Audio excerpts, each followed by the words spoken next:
आपको एक जानकारी देना आश्रम अपना कर्तव्य समझता है। पिछले 1.5 से 2 सालों से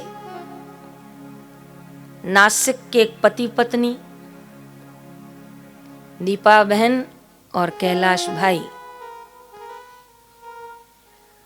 दोनों ने बड़े वर्षों से आश्रम के साथ जुड़कर बाल संस्कार की सराहनीय सेवा की।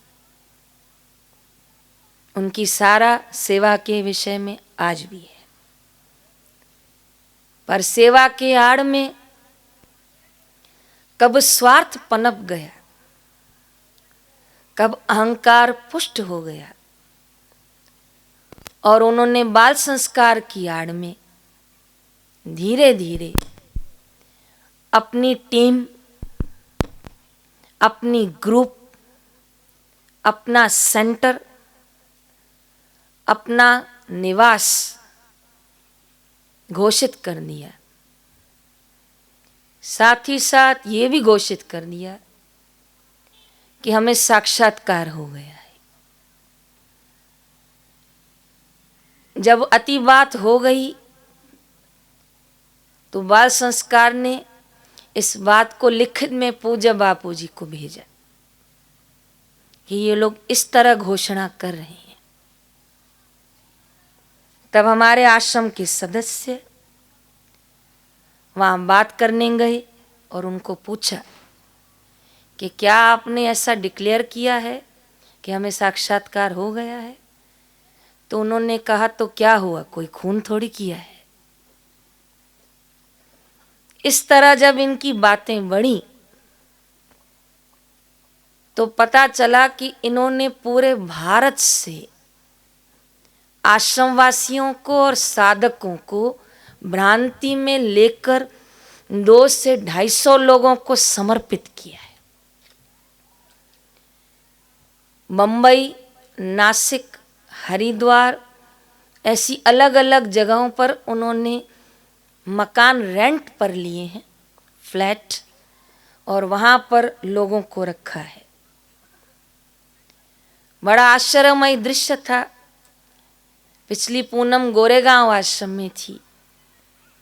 वहां 12 साल का लड़का हरिश्चंद्र, उसने मुझे बताया, दीदी मैं इस टीम के साथ नासिक से हरिद्वार गया, नासिक वाली टीम के साथ। मैंने कहा तू तो निर्दोष बच्चा है, सच बता वहां क्या करते हो आप लोग? कहा दीदी वहां दीपा बहन का फोन आया था कि इनको पीके मूवी दिखाओ। मैंने कहा वो क्या है? तो कहा वो एक ऐसी मूवी है, पिक्चर है ऐसी, जिसमें हिंदू देवी देवताओं का विरोध किया गया है। और दीपा ने कहलवाया वहां से, जो ये देखेगा उससे आत्मज्ञान हो जाएगा। जयराम जी की। और कहा भिन्न भिन्न गाने चलाते हैं और गाने चलाने के बाद हमें कहते हैं इसमें भी ब्रह्म ज्ञान ढूंढो। इस तरह हमारे महिला आश्रम बाल संस्कार की बच्चियों को माइंड वॉश किया और भी बहुत सारे लोगों का माइंड वॉश किया है। और दिन में 3-3 बार फोन पे कॉन्फ्रेंस लेते हैं, कॉन्फ्रेंस में ब्रेन वॉश करते हैं।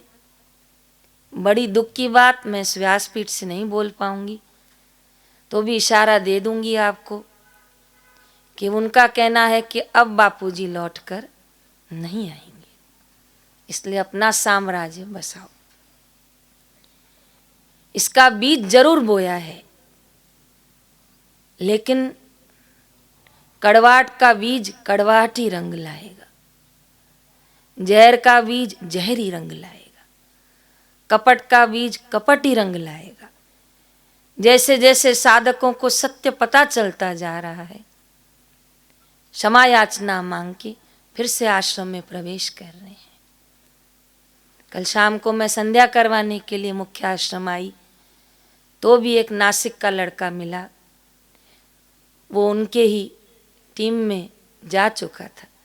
तो मैंने उसको पूछा तू यहाँ कैसी? तो कहा दीदी वापस आ गया हूँ। मैंने कहा बहुत अच्छी बात है, फिर तो नहीं जाएगा? कहा नहीं, अब नहीं जाऊँगा, लेकिन आप मेरे माता पिता को सत्य बता देना। कहा जरूर, मैंने नासिक जाऊंगी, मैं उनसे जरूर बात करूंगी। आज इस शिविर में मुझे ये मुद्दा खोलना पड़ा, उसका कारण है क्योंकि कहीं आसपास आपके बच्चियां और बच्चों को 1.5 साल घर छोड़कर हो गया। कहाँ है? आश्रम में है। वो हमसे पूछते हैं, हमारे पास उनके बच्चे नहीं हैं। जब तक पूज्य गुरुदेव का आदेश नहीं होता, बापूजी उनको आशीर्वाद नहीं देते, तब तक हम किसी भी बच्चे और बच्ची को समर्पित नहीं करते। तो वो अपनी मर्जी से बच्चों को समर्पित कर रहे हैं। आप इसकी शोध करिए।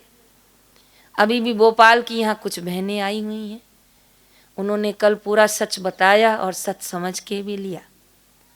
तो कल ये निर्णय हुआ कि माताएं भिन्न भिन्न जगहों से आई हैं और सत्य जानना इनका अधिकार है, ताकि भविष्य में ये किसी भ्रांति में ना फंसे। और अगर कोई फंस गया हो तो सत्य सुनाकर, सत्य समझाकर उन्हें पुनः ईश्वर के मार्ग पे लाया जाए, उसे पुनः गुरु के मार्ग पे लाया जाए।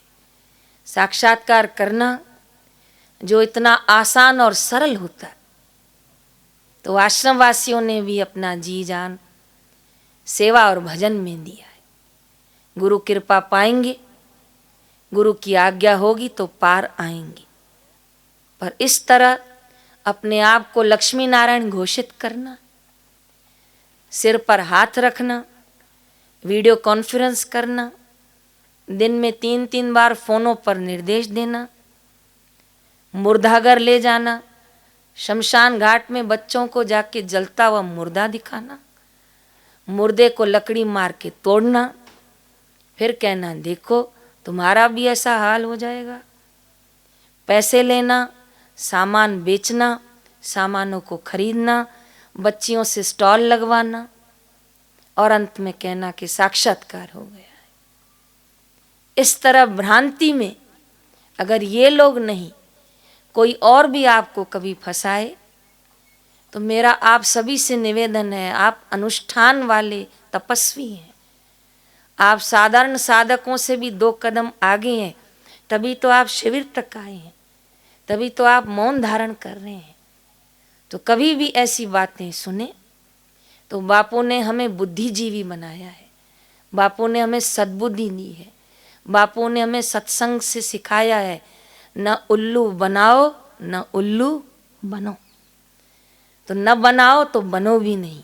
कोई आपको इस प्रकार का मार्गदर्शन देता है, गलत शिक्षा देता है कि चलो हम आपको नासिक ले चलते हैं, बापूजी नहीं है, आने वाले भी नहीं है, तो ऐसे को तो खड़े होने भी मत देना। आज गुरुवार का दिन ये माताओं और बच्चियों की तपस्थली, ये मेरे गुरुदेव का मोक्ष द्वार आश्रम, मैं आप सबको ऊंचे स्वर से कह रही हूँ, बापूजी आएंगे, आएंगे और आएंगे। फिर से सत्संग के मेले लगेंगे, लगेंगे और लगेंगे। फिर से बापूजी की जय जयकार होगी, होगी और होगी।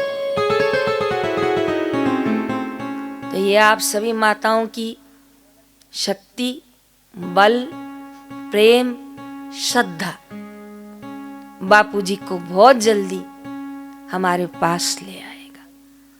पर निवेदन, रोडों पे लिखा होता है सावधानी हटी दुर्घटना घटी।